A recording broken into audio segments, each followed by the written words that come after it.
Добар ден, ученици, оде училницата. Повторно другаруваме виртуелно. Денес ќе работиме по предметот македонски јазик, а наставната содржина ќе биде лектирата касни порасни. Јас сум наставник Светлана Волевска од Основното училиште Блаже Коневски Велес. Еве, денес обработуваме лектира касни порасни од Петре Мито Андреевски. Што ќе научите на овој час? Да се запознаете со лектирното дело. Да го запознаете авторот на лектирното дело. Да ја разберете содржината на песните и да ја откриете пораката додека читате. Да ја развивате желбата и интересот за самостојно читање на сликовници и книги. Постојано да другарувате со книгата како ваш најдобар пријател. И стекнатите знаења преку читање на книгите да ги применувате секојдневно во вашиот живот. Кој е авторот на оваа книга? На сликата го гледате. Тоа е Петре Мито Андреевски, кој е роден во местото Слоештица, Демирхисарско на 25 јуни 1934 година, а починал во Скопје на 25 септември 2006 година. Тој е македонски поет, романописец, раскажувач и драмски автор. Се бројува меѓу најдаровитите, а воедно и најпопуларните македонски поети и раскажувачи. Пишува поезија и проза за деца и возрастни. Најпознатите литературни дела за деца се Шарам Барам и збирката на песни како сликовница Касни порасни, која е наменета како лектирно дело за второ одделение. Значи, денес ќе разговараме и ќе се дружиме со лектирното дело Касни порасни. Еве ја насловната страница на книгата. Тоа е збирка песни од писателот, односно поетот Петре М. Андреевски. За секоја песна има стихов, за секоја овошје има стихови, има песна и слика. Да видиме. На овој слајд ја гледате црешата, а за неа има напишано прекрасни стихови. Како прво и прво, црешата е на врвот. Од црешовото дрво, а како второ, а не прво, се тресаше целото дрво, кога од неговите ветки беревме црвени обетки. Во песната се вели дека црешите узреале и дека децата од дрвото береле црвени обетки. На што мисли писателот кога вели црвени обетки? На што ви личат црешите? Сигурно на обетки кои ги ставаме на ушите. Оваа песна беше литературна творба и да се потсетиме дека литературна творба е нешто осмислено и составено според некои правила од страна на писателот. Постојат повеќе литературни творби. Оваа литературна творба што сега ја прочитав пред вас се вика песна. Писателите пишуваат главно песни и раскази. Во песните се опева нешто, во случајов се опева црешата, додека во раскажите се раскажува некој настан или случка. Песните секогаш имаат посебен изглед, се состојат од редови кои се викаат стихови. Колку стихови или редови имаше оваа песна, дали забележавте? Избројавте? Да ве потсетам, песната Цреша имаше 7 стихови. Еве уште едно овошје, многу сладко, во рана пролет. Тоа се јагодите. Кожарчиња в лице горат, мислиш нешто срамно зборат. Или пак на сите места од нас им се зема свеста, па одва и го држат сокот, за да не му мине рокот. Што забележувате? Ви се допадна песната? А сега прочитајте ги наглас последните зборови од првиот и вториот ред на оваа песна, како мене. Кожарчиња в лице горат, мислиш нешто срамно зборат. Потоа прочитајте ги наглас последните зборови од 3-тиот и 4-тиот стих на оваа песна. Или пак на сите места од нас им се зема свеста. Што забележавме? Зборчињата горат, зборат. Места, свеста. Овие зборови се близнаци и обично ги пронаоѓаме на краевите од стиховите. Поетите често сакаат да изберат такви слични зборови, составени од слични гласови, а тие зборови се близнаци и прават рима во песната, за кога ќе ја кажувате да биде полесна за изговор, а и попривлечна за слушање. Гледате две овошки, тоа се кајсија и праска. Кајсијата и праската личност ја бараат својата сличност и си светат кој знае каде, тука нема ништо да се додаде. Без нив и ти може би си видел во бавчата потемно ќе биде. Што мислиш зашто писателот вели дека без кајсијата и праската би било потемно во бавчата? На што те потсетуваат кајсијата и праската според својата боја? Личат ли на некои небесни тела што светат? Што мислите? На звезди, на сонце, и ќе ве оставам да размислувате. Сега гледаме нови две овошки. Едно со златна жолта боја, а друго со црвена боја. Тоа се јаболка и крушка. За јаболката има прекрасни стихови. Јаболкниците имаат болка, не знаат што се без јаболка. Без јаболка и без птици тие не се јаболкници.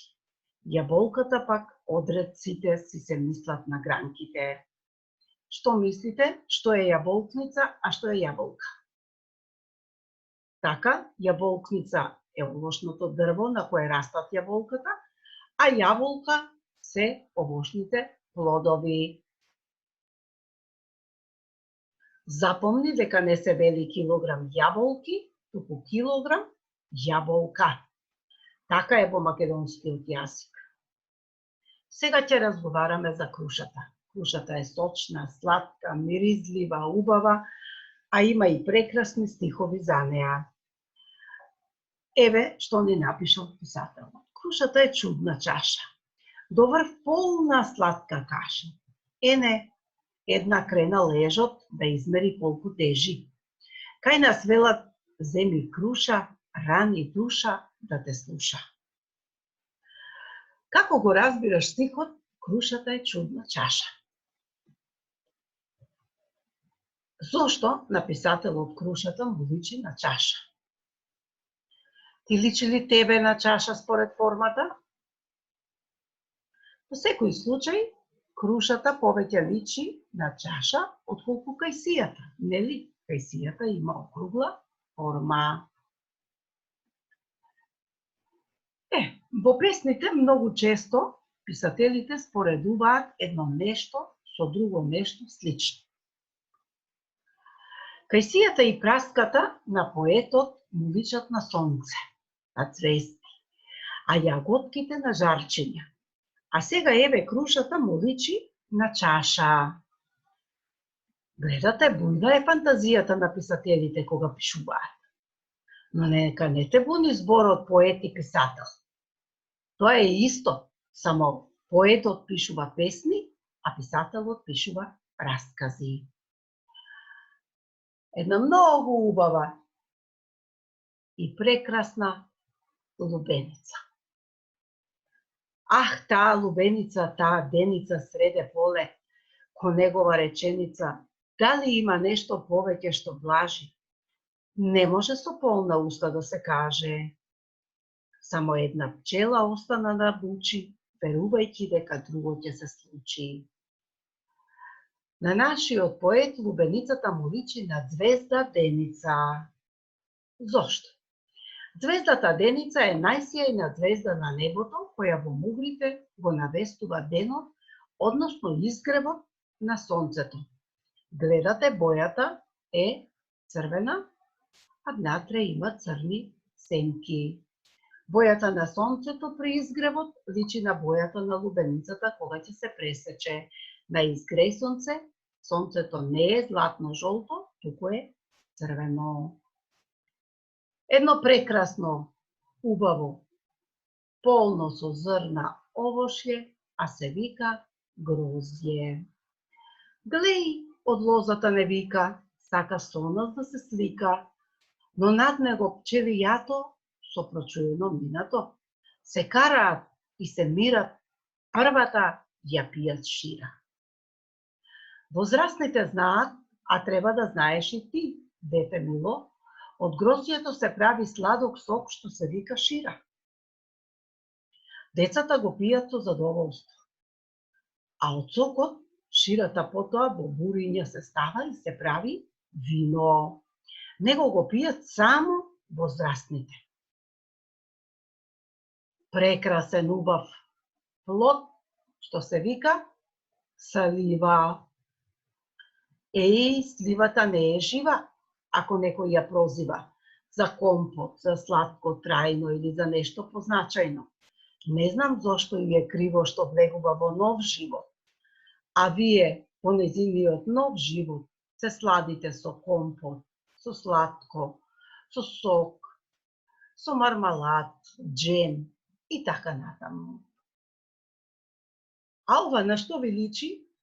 Мене ми личи на кромив, но не е кромив, туку е смоква. И за смоквата има прекрасни стихови. Зелено е вирче роса, торбе полно ситно просо. Низа наврат што се носи, но најмногу од се е сладкарница што умее од теглата да се смее. На поетот смоквата му личи на торбе полно ситно просо. На што мисли поетот кога вели ситно просо? Ако не знаеш, пресечи една смоква. Внатре има полно ситни семчиња што личат на просо. Ќе ги видиш кога ќе ги пресечеш. Ги има и во созреаната смоква, ги има и во сладкото од смокви. Прекрасна жолта банана. Има една лоша страна, само една мана знајна, што не расне и кај нас. Но што значи една мана за позлатената банана? И овде гледате има многу рима. О, еве еден златен, убав плод. Тоа е сочниот портокал. Миризлив и жолт ко цвеќе, а може би и повеќе, од родната земја крајот му останал само сјајот. Како доказ, спомен некој дека дошол од далек. Во песните најчесто едно нешто се споредува со друго нешто, односно со слично нешто. Каков е портокалот? Рековме има боја како злато. Тркалезен е како топка. Миризлив е како цвеќе. Браво, наскоро и вие ќе можете да пишувате песнички. Еве едно убаво, сочно, но кисело овошје. Тоа е лимон. Ако можеш намени на свежи витамини, од сончеви падини, лимонови градини, и здравје и понада во чаша лимонада. Вие сите пиете сладка лимонада? Да? Без витамини нема добро здравје. Значи, во лимонот има полно витамини. Овошјето ги содржи во изобилие, не само лимонот, туку и другото овошје. Лекарите велат дека лимонот е како аптека полна со витамини. Сега одиме на друго нешто. На што ви личи ова?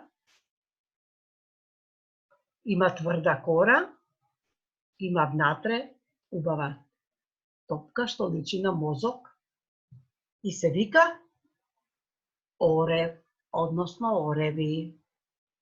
Во секој орев јатки златни, по сестрички чистопатни, уплашени во своите лица што ги демне верверица.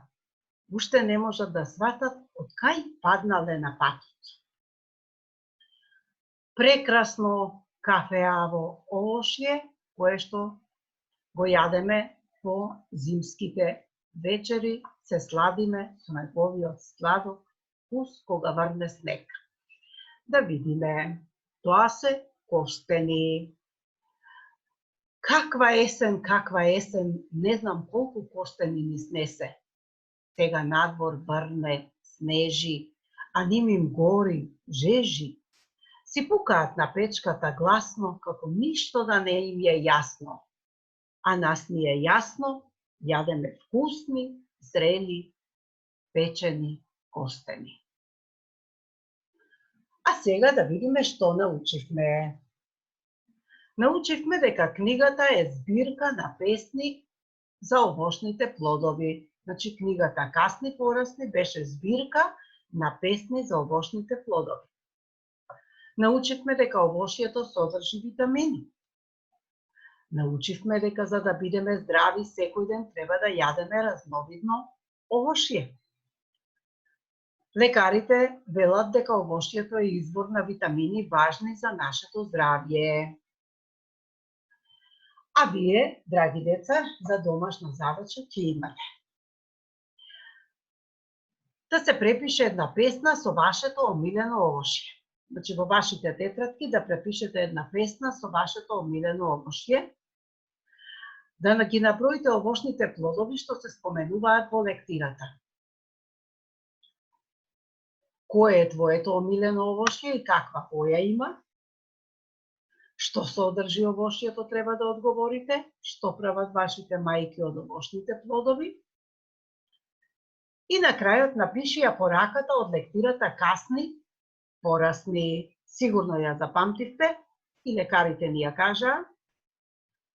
Драги ученици, се надевам дека ја разбравте содржината на лектирното дело и ја научивте пораката за овошјето. Ве поздравува наставничката Светлана Бобевска. До видување, до следното видување.